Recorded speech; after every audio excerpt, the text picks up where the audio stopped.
What's up, guys? It's Ninja on a Ninja, and I have a video for you today. It's basically political.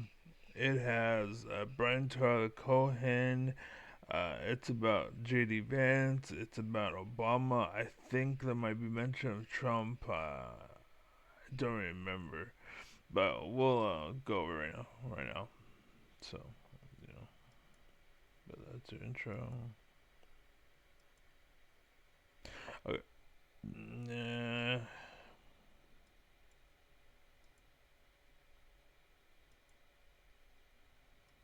If you were wondering what negative charisma looks like, here's JD Vance offering up a masterclass in it as he bombs on stage. Thank you, Mr. President, very much for your leadership, but also for the kind words about me personally.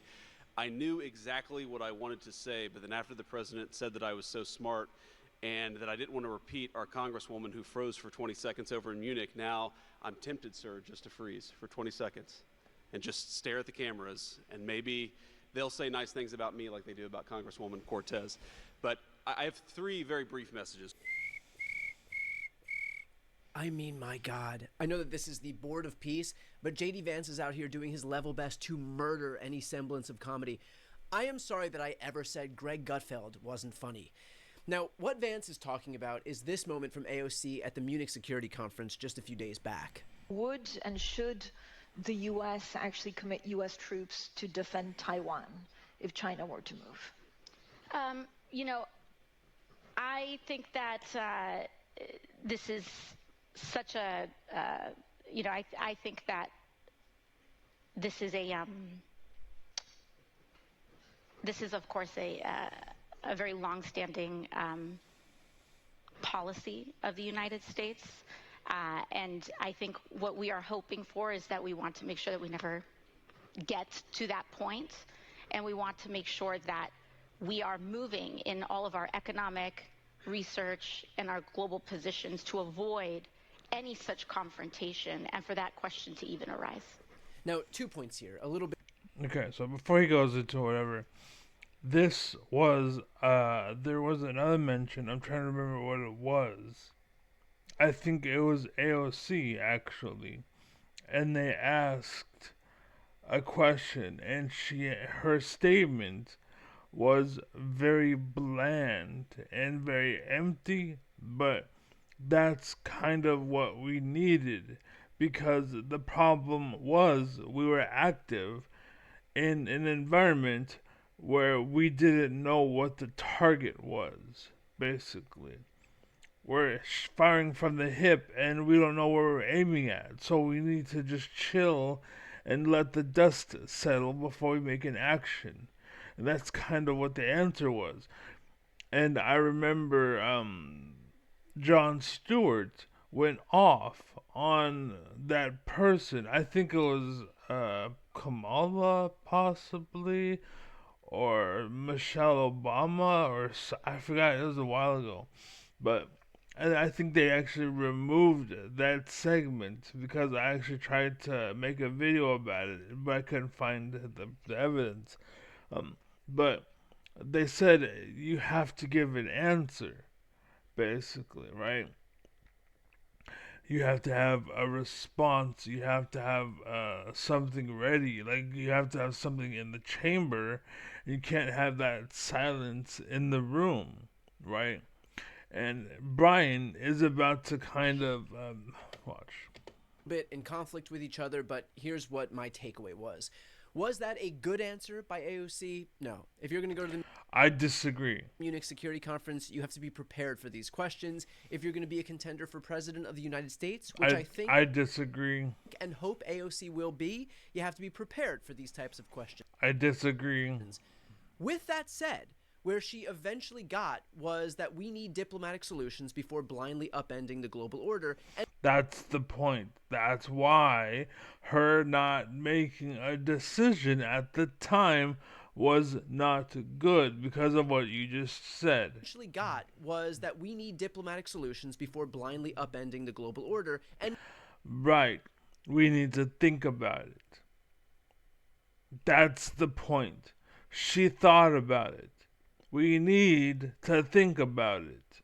you're making the same mistake that I forgot who it was. I don't know. It was I forgot who made the statement, but the person who called it out was wrong. You're making the same mistake as that person, basically, whose name escapes me at the moment. Late Night with Jon Stewart. You're making the same mistake. You're saying that that answer was bad, and I'm telling you that your perception is fucked up. You are wrong. You are bad. You are wrong. You are bad. End of story. Okay? Now let me read my point, my comment. This is what I wrote. I disagree. AOC and her response was fair. The only problem was she chose to fill the space, with words that did not need to be there. When she was like, I think, well, I believe. And so, if she would have just stayed quiet, that would have been better, I think. If she was just trying to fill the air, like that's the problem. People are acting before they're thinking. That is the problem. So thinking before you act is the solution. And you having sat there and you're thinking about it before you act was good. That was the solution. That was the result. Anyways, if if she just remains silent and showed everyone that she needed time to think about it, that would have been fine because that's what real looks like. It's not staged, it's not performative, it's not a scene from a movie, it isn't a script. It isn't being performed, it's not planned out, it's not written out, it's alive and reactive, and it's the best reaction that you're going to get that you could have asked for. It's the best answer that you're going to ever get. That's why you vote for AOC. That's why you vote for her. It may not have been it may not have been off the cuff, as Brian Tyler Cohen is saying, as Jon Stewart or no whatever the fuck his name is. Uh, I forgot his name.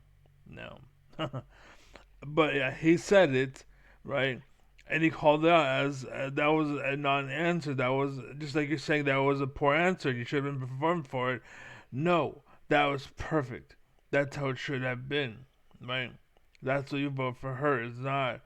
It may not have been off the cuff, but that's because that's not practiced and that's not routine in that regard. That's just her and her wit. That was her literally thinking of a response that she has had no time to prep for. She has no backdoor experience. She has no script. There's no one she's talking to get a plan for, to get a script for. No, it's not perfect answers. It's not. That's what fucked America up in the first place. We became China. We became say the line, say the word. You're making the same comment. Like I think there was a video about Shoe on Head recently. She was mentioning how say the line or get fucked up. Say that this person's bad, even if you don't know anything. I forget who it was. Emiru, and how her response was, "What do you think about this?" And her response was, "If you're asking me, you need to go outside and touch grass." Something I don't remember exactly what it was, and everyone got mad at her because she didn't say "fuck ice." She didn't respond with a yes or no, right? She didn't respond with the answer, so everyone was like, "Why didn't you say fuck ice? Say the line, say the line, say the line." And she didn't say the line. Let her be, dude. Let her be. That's how it is. And you fuckers are fucking it up. Like that's the problem. That's the Hollywood. It's say the answer, say the line, practice the routine, be performative. Don't be perform the script. Don't be like unique. Don't stand out. You're gonna be like that's what I. That's why I'm. That's why I'm nobody. That's why I have no friends. It's because I'm authentic. I'm unique. I chose to stand my ground, whereas everyone gave up and they all kept practice a routine, and I got fucked over for it because they all bowed down to Trump because that's what it is. At the end of the day, you become part of the machine. It eats you alive, and spits you out, and you regret everything, and you die on the side of the road. Whereas me, I'm still standing there on the side of the road. It's still me. I'm still who I am, who I always was. And now everyone's fucking crawling to me, saying like, "Oh, I wish I never sold out. I wish I never gave up. I wish I never gave up 20 years of my life, for this fucking thing that's not legit." I wish I was true to the fact. I wish I was true to the core, like AOC was, like the president was, or the person that was running for president, right? That's what it was. It was Kamala. She was running for president, and they asked her a question, and her question was basically chill. Was her response like, "We don't know enough, so just wait." That was much like AOC, how she's like thinking about it on the spot and just wait. And that's why I'm trying to point you out, Brian Tyler Cohen. No, let her be. Is she wrong for not answering? Is she wrong for not being practiced and rehearsed and not off the cuff and not off the routine and not acting like it's a movie? Is she acting like her life isn't a movie? Is she wrong for it? What the fuck are you complaining about right now? Like you've swallowed the pill. You're way too Hollywood, bro. You are the problem in that sense. And I could tell you that because that's exactly the machine that I refused to accept into my life, and why everything came towering over me, because they were trying to get me to sell out. I never fucking did. So anyways, that's why I'm able to see it and say it and point it out to you, because I never gave in. And so that's what it is from the outside looking in. You are now inside, son. You sold out. You believe that you're outside the system, but listen to you. She should have had an answer off the cuff. And no, she is real. She is raw. She is authentic. So anyways, that's all I want to say. You're wrong for this. So anyways, peace out. Be well, be happy, be safe. Peace. Uh, don't let the door hit you, where the Lord split you. Share the wealth, share life, share the love. Extend the ladders, build ladders, and extend them deeper and help everybody. Anyways, I'm not here, so be well, be happy, be safe. And don't let the door hit you, where the Lord split you. Peace.